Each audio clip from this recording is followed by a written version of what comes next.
नमस्कार, बहुत स्वागत आपका आदि टीवी पर। मैं हूं आपके साथ पारुल। आप सभी को नवरात्रि की शुभकामनाएं। आज बात करेंगे घुटती सांसें सिकुड़ते फेफड़े। सितंबर को विश्व फेफड़ा दिवस होता है। दुनिया भर में फेफड़े की जो बीमारियां हैं उनके कारण आपको बता दें हर साल लाखों लोगों की मौत हो जाती है। श्वसन तंत्र का संक्रमण दुनिया भर में होने वाली अकाल मृत्यु का चौथा सबसे बड़ा कारण है। और सांस की बीमारियों के लक्षण हमारे आसपास मौजूद हैं। बढ़ता प्रदूषण, एक्टिव और पैसिव स्मोकिंग, केमिकल्स, ये सब मिलकर वातावरण को जहरीला बना रहे हैं और ये जहर हमारे फेफड़ों को संकुचित कर रहा है। अस्थमा से लेकर क्रॉनिक ऑब्स्ट्रक्टिव पल्मोनरी डिसीज यानी COPD और कैंसर भी फेफड़ों को खत्म कर रहा है। आज के दौर में इन बीमारियों से बचना इतना आसान नहीं है। बड़े शहरों में इन बीमारियों के फैलने की दर बहुत ज्यादा हो चुकी है। कई जगह अस्थमा जैसी बीमारी महामारी का रूप धारण कर चुकी है। इसी वजह से विश्व फेफड़ा दिवस 2025 की थीम स्वस्थ फेफड़े स्वस्थ जीवन है, जिसे forum of international respiratory society ने प्रस्तुत किया है।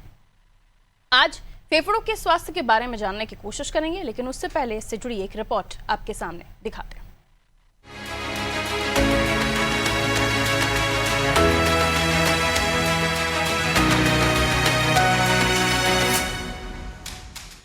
दुनिया भर में लोगों के बीच एक बड़ी बीमारी पनप रही है और वो है फेफड़ों की ऑक्सीजन ग्रहण करने की क्षमता में कमी। वायु प्रदूषण, धूम्रपान, सड़क पर उड़ती धूल, इंडस्ट्री से निकलता धुआं, इंडस्ट्री के केमिकल, घर के अंदर उपयोग होने वाले रसायन से लेकर हमारे परफ्यूम और ड्रेस भी कहीं न कहीं फेफड़ों की सेहत के लिए नुकसानदायक साबित हो रही है।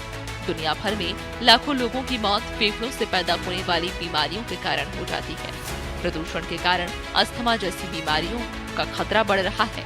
धूम्रपान के कारण फेफड़े का कैंसर हो रहा है। COPD यानी क्रॉनिक ऑब्स्ट्रक्टिव पल्मोनरी डिसीज हो रही है। फेफड़ों की छोटी हवा की थैली भी क्षतिग्रस्त हो रही है, जिससे एम्फीसीमा नामक रोग फैल रहा है। फेफड़ों की बीमारियां एक गंभीर वैश्विक स्वास्थ्य चिंता का विषय है। विश्व स्वास्थ्य संगठन के अनुसार श्वसन संक्रमण दुनिया भर में मृत्यु का चौथा प्रमुख कारण भी है। फेफड़ों की बीमारियां जिनमें chronic obstructive pulmonary disease, asthma और फेफड़ों का कैंसर शामिल है, हर साल लाखों लोगों की जान लेती है। क्रोनिक ऑब्स्ट्रक्टिव पल्मोनरी डिसीज यानी COPD में वास्तस्फीति और क्रोनिक ब्रोंकाइटिस शामिल है, जो वायु प्रवाह में रुकावट और सांस लेने संबंधी समस्याओं का प्रमुख कारण बनते हैं। धूम्रपान COPD का प्रमुख कारण है। इसके लक्षण सांस लेने में तकलीफ, पुरानी खांसी और बार बार होने वाले श्वसन संक्रमण है। अस्थमा एक दीर्घकालिक स्थिति है जिसमें वायु मार्ग में सूजन आ जाती है, जिससे सांस लेने में कठिनाई, घरघराहट और खांसी हो सकती है। इसके कारणों में एलर्जी, प्रदूषण और तनाव भी शामिल है। फेफड़ों का कैंसर दुनिया भर में सबसे आम कैंसर में से एक है और धूम्रपान, रेडॉन गैस, एस्बेस्टस और अन्य प्रदूषकों के संपर्क में आने से हो सकता है। इसके लक्षणों में लगातार खांसी, सीने में दर्द और बिना किसी कारण के वजन कम होना शामिल है। पल्मोनरी फाइब्रोसिस में फेफड़ों के ऊतकों में घाव हो जाते हैं, जिससे सांस लेने में कठिनाई होती है। इसका कारण अक्सर अज्ञात होता है, लेकिन यह हानिकारक पदार्थों या संक्रमणों के लंबे समय तक संपर्क में रहने के कारण हो सकता है। इसके लक्षण सांस लेने में तकलीफ, सूखी खांसी और थकान से शुरू होते हैं और इसका इलाज लक्षणों को नियंत्रित करने और रोग की प्रगति को धीमा करने पर केंद्रित होता है।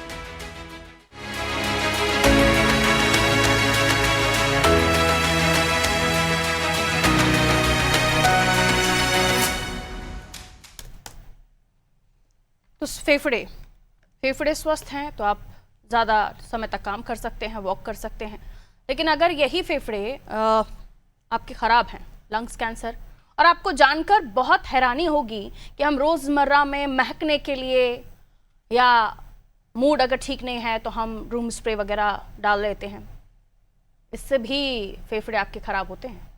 परफ्यूम, सुगंधित जो स्प्रे, ये सब आपके फेफड़ों पर असर करते हैं। चौंकाने वाली बात है, क्योंकि हम अपने डेली रेगुलर एक्टिविटीज़ में कौन नहीं होता जो डीओ परफ्यूम का यूज़ कर रहा हूँ। और भी बहुत सारे कारण हैं जो इस रिपोर्ट में भी हमने आपको बताने की कोशिश की। तो फेफड़ों की बीमारियाँ दुनिया में कौन सी जो है सबसे ज़्यादा बीमारी है जो मृत्यु का कारण बनती है? ऐसे कई सवाल हैं जिसको लेकर हम चर्चा करेंगे। हमारे साथ मेहमान जुड़ गए, आइए परिचय आपका करा दूं उनसे। जेपी पालीवाल साहब फिजिशियन है, हमारा साथ जुड़े हुए हैं। डॉक्टर साहब बहुत बहुत स्वागत। डॉक्टर शिल्पा देसाई फिजिशियन है, बहुत बहुत स्वागत मैम आपका। डॉक्टर मनोज वर्मा कार्डियोलॉजिस्ट हैं, आपका भी वेलकम करती हूँ सर। सबसे पहले डॉक्टर मनोज आपसे ही शुरुआत करती हूँ, क्योंकि लंग्स को लेकर हम बात कर रहे हैं। फेफड़े जो स्वस्थ होने चाहिए सभी को पता है, लेकिन कौन इतना ध्यान देता है, क्योंकि आजकल लोगों को भागदौड़ और उनका जीवन इतना व्यस्त हो चुका है कि वह माहौल जो भी हो वहाँ पर से होकर तो गुजरना ही पड़ता है। खासतौर पर मेट्रो सिटीज़ में चले जाइए, दिल्ली, जहाँ पर सांस लेना भी मुश्किल हो जाता है क्योंकि वहाँ पर इतना पोल्यूशन हो जाता है। लेकिन बाकी जगहों पर भी एयर क्वालिटी इंडेक्स कुछ खास नहीं होता सर। सभी जगह हम जब रिपोर्ट करते हैं तो कुछ ना कुछ मिलता जुलता असर ही दिखता है। क्या ऐसे बीमारियाँ हैं जो बहुत हानिकारक हैं और जिसको लेकर आज हम जिक्र कर रहे हैं, एक जो बड़ी बीमारियाँ जिनको आप ज़्यादा नोटिस करते हैं, और कौन सी बीमारियाँ होती हैं जो मृत्यु का कारण बनती हैं? डॉक्टर मनोज अनम्यूट कीजिएगा सर, म्यूट है आपका डिवाइस, अनम्यूट कर लीजिए उसे। जैसा आपने बताया 1 अगस्त को अपन वर्ल्ड लंग कैंसर डे मनाते हैं और वाकई ये बहुत इम्पोर्टेंट है क्योंकि लंग्स हमारी बॉडी का सबसे इम्पोर्टेंट ऑर्गन है। अभी तक लंग्स की बीमारियों को मृत्यु से नहीं जोड़ा जाता था, बट जब से कैंसर और सीओपीडी और आईआरएल जब से हुआ है, आईएलडी डिसीजेस जब से आई हैं, तब से लंग्स पता चला है कि इनके कारण भी मृत्यु बहुत होती है। लंग्स की हेल्थ के लिए हम 2 चीजें देखते हैं। सबसे पहली चीज जो व्यक्ति के हाथ में है, लंग्स को हम किस तरह से देखें, किस तरह से अपनी देखभाल करें, किस तरह से अपनी सांस लें, किस तरह से हम धूम्रपान से बचें, किस तरह से हम टॉक्सिन से बचें, किस तरह से एयर पॉल्यूशन से बचें, ये सब हमारे हाथ में होता है। बट कई इन्वायरमेंटल फैक्टर ऐसे हैं जो इंडस्ट्रियल एरिया में रहते हैं, इंडस्ट्रियल जॉब करते हैं जिसमें पॉल्यूशन होता है, खासतौर से एस्बेस्टॉस, सिलिकॉन के जो होते हैं, सिलिकोसिस जो बीमारी होती है, ये सब ऐसी है कि ये आदमी के हाथ में नहीं होती, बट हाँ फिर भी इनसे बचाव जरूर किया जा सकता है। तो जब भी आप जाएं, पॉल्यूटेड एरिया में जाएं, कोविड ने एक बहुत अच्छी आदत डाली थी हमारे मास्क लगाने के लिए। मास्क लगाने से केवल इन्फेक्शन ही नहीं होता बचता, बल्कि जो पॉल्यूशन होता है उससे भी हमारी धूल मिट्टी में जो सांसें और जो बैक्टीरिया और जो वायरस एंट्री होती है उससे भी होता है। तो जब भी पॉल्यूशन एरिया में जाए, बाहर जाए, मास्क लगाएं, इसमें कोई नुकसान नहीं है बल्कि आपके फेफड़ों का बचाव ही है।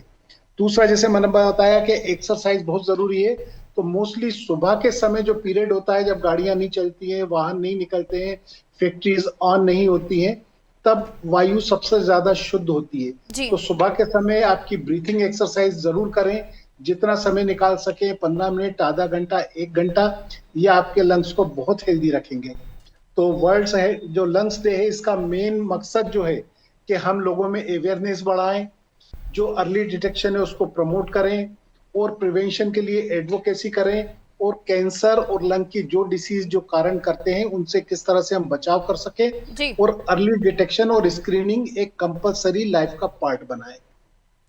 डॉक्टर पालीवाल, आप क्या बताना चाहेंगे, क्योंकि सबसे पहले तो ये कैसे पता किया जाए कि हमारे फेफड़े स्वस्थ हैं या नहीं? दूसरा, कैंसर जैसी बीमारियों का भी हम जिक्र कर रहे हैं, लंग्स कैंसर, इसकी शुरुआत कैसे होती है, इसके सिम्टम्स कैसे होते हैं, अगर कोई पता करना चाहे? क्योंकि कई लोग ऐसे हैं जिन्हें लगता है कि वो स्वस्थ हैं लेकिन बहुत ज़्यादा देर तक वो चल भी नहीं पाते हैं और फिर वो हांफने लगते हैं।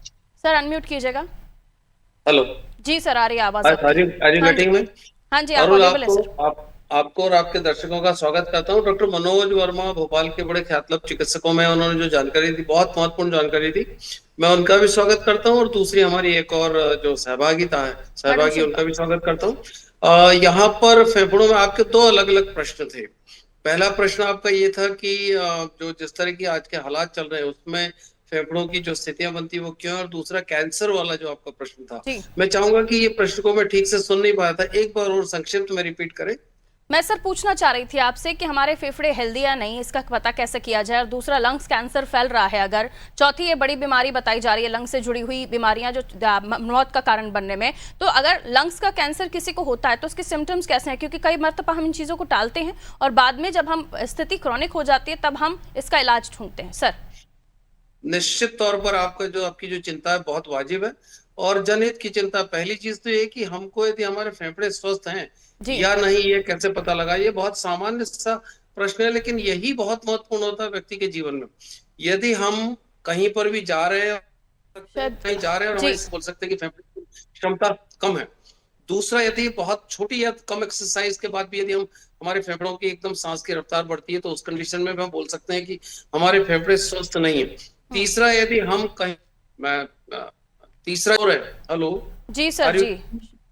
तीसरा, यदि हम सो रहे हैं और सोने में यदि हमें अचानक यदि हमें सोते सोते सांस फूलती है, और ऐसी परिस्थिति में यदि हम कहीं न कहीं यदि हम सांस की तकलीफ पाते हैं और हमें एकदम ऐसा लगता है कि सफोकेशन हो रहा है, लेकिन सफोकेशन की परिस्थितियां व्यावहारिक रूप से बिल्कुल नहीं, तो हमें ये समझना चाहिए कि कहीं न कहीं हमारे फेफड़ों की दक्षता या हमारे फेफड़ों की क्षमता कम हुई।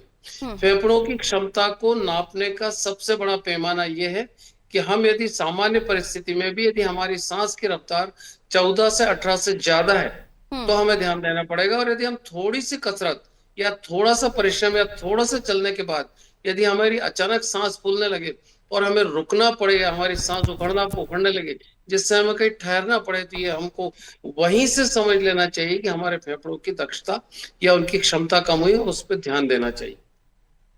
इसके अलावा खांसी होना शुरू हो जाए, उसके अलावा हमें अचानक सफोकेशन होना शुरू हो जाए, इसके अलावा हमें बेचैनी होना शुरू हो जाए, उसके अलावा यदि हम कहीं पर भी भीड़ भाड़ में हैं और भीड़ भाड़ में यदि हमें जरा सी भीड़ भाड़ के बावजूद बिना किसी कारण के हमारी सांस फूलने लगे, हमें अटपटा लगने लगे, बेचैनी लगने लगे, तो ये सारे के सारे छोटे छोटे लक्षण फेफड़ों में उसकी क्षमता के कम होने के संकेत होते हैं। अब दूसरा मामला आता है कि फेफड़ों का कैंसर।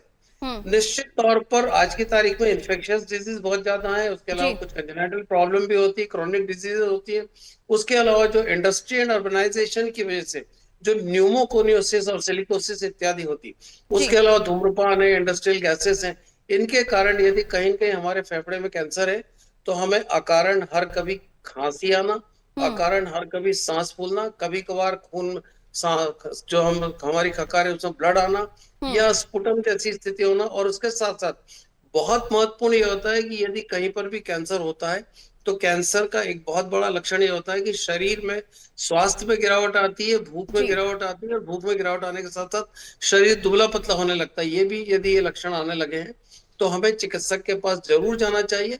ऐसी कंडीशन में या तो फेफड़े का कोई जटिल रोग मिलेगा, या फिर हो सकता है कि कहीं न कहीं कैंसर की शुरुआत हुई हो।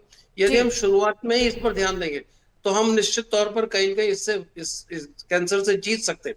और यदि कैंसर बहुत बढ़ गया, तो फिर उसके बाद तो मुश्किलें आती। ट्रीटमेंट बहुत सारे हैं, पर जीवन दुष्कर हो जाता है, दुर्लभ हो जाता है, और बहुत सुगम नहीं बचता है और लंबा नहीं बचता है। उससे पहले ही इस चीज़ को समझा जाए और स्वस्थ फेफड़ों के लिए हम क्या कर सकते हैं, इस तरफ जाया जाए, तो मुझे लगता है ज़्यादा बेहतर होगा। दर्शकों को इस बात को समझना होगा। शिल्पा मैम हमारे साथ जुड़ी हुई हैं। शिल्पा मैम, एक तो डॉक्टर साहब ने जो कहा, इसके अलावा इस पर भी आप अपनी प्रतिक्रिया दीजिए। दूसरा मैं ये पूछना चाह रही हूँ आपसे कि कई बार जैसे खांसी होती है कि सीजन की भी होती है, कई बार हमें चुभन होती है तब भी खांसी आती है, कंटिन्यू कितने समय तक खांसी रहती है, तब हमें सतर्क हो जाना चाहिए? क्योंकि लोग बोलते हैं कि 1 हफ्ते तो वैसे ही रहती है, 2 हफ्ते तो वैसे ही रहती है, तो ये टाइमिंग का भी आप थोड़ा सा डिटेल में समझाइए। और कौन सी वो हेल्दी हैबिट्स हैं, अनहेल्दी हैबिट्स हैं आप जो रूटीन में देख रहे हैं लोग अपनाते हैं? जो हेल्दी हैबिट्स लेते हैं, जाहिर सी बात है वो स्वस्थ होते होंगे, लेकिन अनहेल्दी हैबिट्स वालों को किस बात का ध्यान रखना चाहिए, और अगर वो कंटिन्यू रखते हैं तो कौन सी बीमारियां उनको फेफड़ों से जुड़ी हो सकती हैं? मैम जी, आप सबको बहुत बहुत नमस्कार। और मेरे से पहले जो 2 पूर्व वक्ता हैं, उन्होंने बहुत ही अच्छी तरह से बहुत ही विस्तृत जानकारी हम सबको दे दी है और हमारे दर्शकों को भी दे दी है, तो ज्यादा कुछ बचता नहीं है। लेकिन मैं सबसे पहला जो सवाल था कि हेल्दी हैबिट्स, तो जैसा कि पहले सर ने बताया कि मॉर्निंग वॉक, जब सुबह पोल्यूशन कम होता है, और डीप ब्रीदिंग एक्सरसाइजेस, जिनको थोड़े भी लक्षण हो कि हमारे फेफड़े में प्रॉब्लम है, वो यदि डीप ब्रीदिंग एक्सरसाइजेस करते हैं एक प्रॉपर ट्रेनर से सीखने के बाद, तो उनको बहुत फायदा होता है और वो बीमारी और आगे नहीं बढ़ती है। और दोनों डॉक्टर्स ने बहुत अच्छी जानकारी दी। उसके अलावा एक जो चीज है कि आजकल ऑटो इम्यून डिजीजेस बहुत बढ़ रहे हैं, और वो है बढ़ते हुए तनाव के कारण और जो हमारी बिगड़ती हुई लाइफस्टाइल है उसके कारण। तो ऑटो इम्यून डिजीज में भी हमारे फेफड़े बहुत सारे रोगों में वो इन्वॉल्व हो जाते हैं और खराब हो जाते हैं। तो सीधा सीधा हमको ये हमारे की तनाव प्रबंधन पे बहुत ध्यान देना चाहिए, और ये जरूर हो सकता है, ये सिर्फ बातें करने की बात नहीं है। यदि मैं अपना स्ट्रेस मैनेजमेंट करना सीख जाऊं, तो ये autoimmune diseases flare up नहीं होते हैं, और बहुत सारे फेफड़ों के अलावा और भी ऑर्गन्स हमारे बच जाते हैं। और जैसा कि रेगुलर एक्सरसाइज, अच्छा डाइट, हमारी इम्यूनिटी अच्छी होनी चाहिए, जो बार बार से इन्फेक्शन ना हो, तो ये सब चीजों का हमको ध्यान देना चाहिए। और जो दूसरा सवाल था कि कितने हफ्ते, तो 3 से 4 हफ्ते से ज्यादा यदि खांसी चल जाती है, तो तुरंत डॉक्टर से संपर्क करना, 3 हफ्ते भी मैं समझूंगी अब आजकल के जमाने में डॉक्टर से संपर्क करना चाहिए, एक्सरे वगैरह करना चाहिए, और वो जैसी भी सलाह दे अपनी स्पुटम की जांच वगैरह जो भी वो बोले वो उस प्रकार हमको करना चाहिए। डॉक्टर मनोज, कई बार ऐसा होता है खांसते खांसते हार्ट बीट भी बढ़ जाती है, कई लोग वाकई टेंस्ड हो जाते हैं, लेकिन मैं किसी को स्ट्रेस नहीं देना चाह रही, आपसे विस्तार से समझना चाहूंगी कि ये नॉर्मल है या फिर वाकई इसका ताल्लुक हमारे फेफड़ों से है या हार्ट की भी बीमारी हो सकती है। सर वापस आप म्यूट हो गए, सर म्यूट हो गए मनोज सर आप। खांसी में खून भी आ सकता है, जी। ये हार्ट के कारण भी आ सकता है, ये लंग्स के कारण भी आ सकता है। दूसरी बात जो आपने उससे पूछी कि बहुत अच्छी बात है कि क्या क्या सिम्टम्स होते हैं। जी तो सर। डेफिनेटली सिम्टम्स तो बहुत इंपॉर्टेंट होते हैं, और जो पालीवाल साहब ने बहुत आसानी से बताया, अगर आपकी श्वास की दर बढ़ रही है इसका मतलब कहीं ना कहीं आपके लंग्स में कुछ ना कुछ खराबी है। अगर आप नॉर्मल चल नहीं पा रहे, ये 2 बेसिक रीजन है। और दूसरी बात मैं कहना चाहूंगा कि जो हम वर्ल्ड लंग्स डे मना रहे हैं, ये हम इसलिए नहीं मना रहे हैं कि हमारे पास सिम्टम्स आए और फिर हम डॉक्टर के पास जाएं। बहुत अच्छी बात हमारा की आपने। मकसद है early detection and screening. Early detection और स्क्रीनिंग तब होती है जब आपके शरीर में कोई सिम्टम्स नहीं है, आपको कोई तकलीफ नहीं है, आप डॉक्टर के पास रूटीन जाइए कि मुझे एक्सरे कराना है या ये जांच कराना है या खांसी की जांच कराना है, ताकि कोई बीमारी हो तो सिम्टम्स आने के पहले पकड़ें। कई बार ऐसा होता है कि जब पहली बार खांसी आती है या पहली बार खून आता है, तब डॉक्टर के पास जाते हैं और पता चलता है कि पहले सिम्टम पर ही लंग्स जो है 3rd स्टेज पर पहुंच चुका है। तो उस समय केयर करने की बहुत ज्यादा चांसेस नहीं है। जो वर्ल्ड डे जो आपके थ्रू हम अवेयरनेस बढ़ा रहे हैं, that is for the awareness बढ़े कि हमें स्क्रीनिंग कराना है, हमें अपनी तकलीफ पैदा हो, बॉडी में डैमेज हो, उसका इंतजार नहीं करना है। और दूसरी बात जो आपने बताई बिल्कुल सही है कि पॉल्यूशन, और पॉल्यूशन में सबसे मेन कारण है स्मोकिंग। लगभग लंग्स की जितनी % बीमारियां होती है 85% का काज स्मोकिंग है, और 15% का एयर पॉल्यूशन, अदर्स और जेनेटिक कारण होते हैं। तो जब प्रिवेंशन की हम बात करते हैं तो क्विट स्मोकिंग एक बहुत इंपॉर्टेंट कैंपेन है जो आपके द्वारा और हर डॉक्टर के द्वारा और हर नागरिक के द्वारा चलाया जाना चाहिए। अगर केवल स्मोकिंग ही कंट्रोल कर ली जाए तो लंग्स डिसीज पे काफी हद तक कंट्रोल किया जा सकता है। जी डॉक्टर साहब, लेकिन जो स्मोकिंग करते हैं वो तो खैर उनके लिए हानिकारक है, लेकिन ये भी कहा जाता है जो स्मोकर्स हैं उनके आसपास भी बैठना हानिकारक हो जाता है। यस, पैसिव स्मोकिंग भी डेंजरस है। कई बार ये भी बोलते हैं कि अगर उसके लंग्स ज्यादा सेंसिटिव हैं तो passive smoking is more dangerous than the routine smoking. तो ना सिर्फ शराब, अगर आप सिगरेट पी रहे हो तो खुद को डैमेज कर रहे हो, आपके आसपास जो है, आपके आसपास कौन होंगे? आपके परिवार के बच्चे, आपकी बीवी, आपका भाई बहन, माता पिता, सबसे पहले आप उन्हीं को डैमेज कर रहे हैं। तो ये भी इंपॉर्टेंट चीज है। अवेयरनेस जब कर रहे हैं, हम प्रिवेंशन की बात कर रहे हैं, स्क्रीनिंग की बात कर रहे हैं, तो क्विट स्मोकिंग की भी बात होनी चाहिए। बिल्कुल डॉक्टर पालीवाल, ये जो अभी मनोज सर ने अपनी बात रखी है तो है ही, लेकिन उसके इतर हम देखते हैं कि क्या ये आप हेल्दी हैबिट्स के में हम वॉक की बात कर रहे हैं, हम ब्रीदिंग एक्सरसाइज की बात कर रहे हैं, लेकिन क्या खान पान का भी हमारे फेफड़ों पर असर पड़ता है? दूसरा, क्या परफ्यूम या फ्रेग्रेंस स्प्रे वाकई इतने हानिकारक है कि ये लंग्स को भी डैमेज करते हैं? देखिए, आपके यहाँ 3 प्रश्न है। पहला तो है कि हेल्दी हैबिट्स की भी हम बात करें तो जिस तरह का आज की तारीख में एजुकेशन स्टेटस इंडिया में सुधरा है, उस बारे में मैं समझता हूँ कि इसमें लंबे चर्चा की जरूरत नहीं। सिर्फ ये है कि हमको हमारे अंदर के ज्ञान के दरवाजे को खटखटाने की जरूरत है कि जो ज्ञान हमारे पास है उसका हम दरवाजा खटखटाएं, और दरवाजा खटखटाने के बाद खुद दरवाजा खोल कर देखें। प्रत्येक दर्शक जो यहाँ पर इस वक्त है वो अपने ज्ञान का दरवाजा खटखटाकर खुद अपने अंदर झांक कर देखे कि जितना ज्ञान उसके पास स्वस्थ फेफड़े रखने के लिए है, सिर्फ उसको वो अपने आप पर स्वयं पर लागू कर ले। तो ये बहुत बड़ा विषय मैं समझता हूँ कि स्वयं सिद्ध विषय होकर ये स्वयं इसका खुद ही सॉल्यूशन निकाला जा सकता है। दूसरा, डॉक्टर मनोज ने जैसा बोला कि स्मोकिंग वाला, तो स्मोकिंग में प्रत्यक्ष और परोक्ष जो स्मोकिंग होती है, प्रत्यक्ष और परोक्ष जो धूम्रपान होता है, उस पर भी हमें ध्यान देना पड़ेगा। जागरूकता, अवेयरनेस बहुत जरूरी है। दूसरा, आपने बताया था खान पान वाला, जहां तक मामला है, खान पान में निश्चित तौर पर ऐसे किसी भी वातावरण में जहाँ की हवा प्रदूषित हो या जहां पर वातावरण प्रदूषित हो, कई बार हम पार्टियों में देखते हैं कि जिस तरह के स्प्रे और जिस तरह के फ्यूम्स और जिस तरह के प्रोडक्ट सिर्फ वहां के वातावरण को मान के चले कि बहुत अच्छा बनाने के लिए जो छिड़के जाते हैं या उनको उड़ाया जाता है, गलत है, ये सब कुछ नहीं होना चाहिए, स्वास्थ्य के लिए हानिकारक है। मैं मानता हूं कि ऐसी परिस्थितियां कभी कभार जब हम पार्टी में जाते हैं तब होती है, लेकिन शरीर उस कभी कभार के घटनाक्रम में भी यदि कोई पार्टिकल शरीर के अंदर ले ले या कोई ऊतक या कोई टिश्यू उसको अपने अंदर समायोजित कर ले और उसके कारण उसकी किसी भी कोशिका में यदि कैंसर का कोई परिवर्तन आ गया, तो निश्चित तौर पर वो एक या दो कोशिकाओं में आया हुआ कैंसर का परिवर्तन भी बिल्कुल। कई सारी कोशिकाओं में उसको प्रभावित करेगा। जी और जी साथ में जो आपने बोला फ्यूम्स का, ये जो जिस तरह ये जो आज की तरह के स्प्रे आते हैं और जिस तरह की परफ्यूम्स जो फ्रेगनेंस, हाँ परफ्यूम्स आते हैं, कोई भी परफ्यूम यदि अधिकृत रूप से मान्यता प्राप्त नहीं है और यदि जी जी प्रमाणित नहीं है तो बिल्कुल नहीं वापरना चाहिए। बहुत लंबा विषय है।